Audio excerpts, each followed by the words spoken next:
Politics over Shivaji statue has now escalated, with the Ajit Pawar faction taking part in a silent protest over what they term as an insult to Shivaji Maharaj. This, of course, following that statue collapse in Sindhudurg.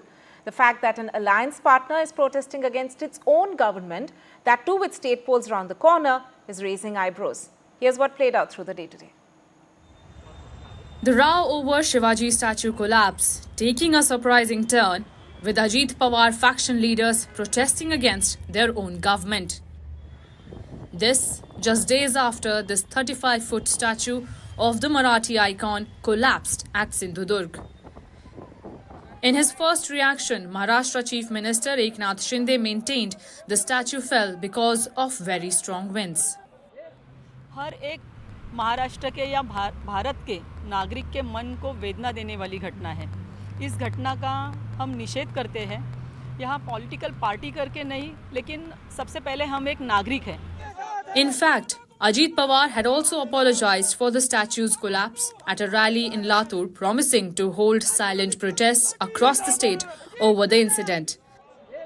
There has been a lot of questions raised about the Shivaji statue collapse.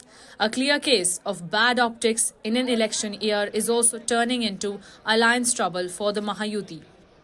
Meanwhile, the opposition has found this as a topical point to target the state government. उनको पता है कि महाराष्ट्र की जनता बहुत आहत हुई है और उसकी चोट चुनाव में महायुति के नेताओं को सहन करनी पड़ेगी।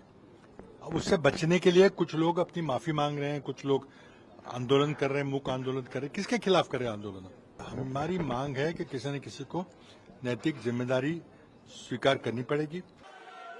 Ajit Pawar is synonymous with fronting the unexpected in Maharashtra politics. From regretting fielding his wife from the Baramati seat against his cousin Supriya Sule, Sharad Pawar's daughter, to now a silent protest over the Shivaji statue collapse. Ajit Pawar plays his clan's Maratha card tactfully. And all this just months ahead of the state elections has once again raised eyebrows.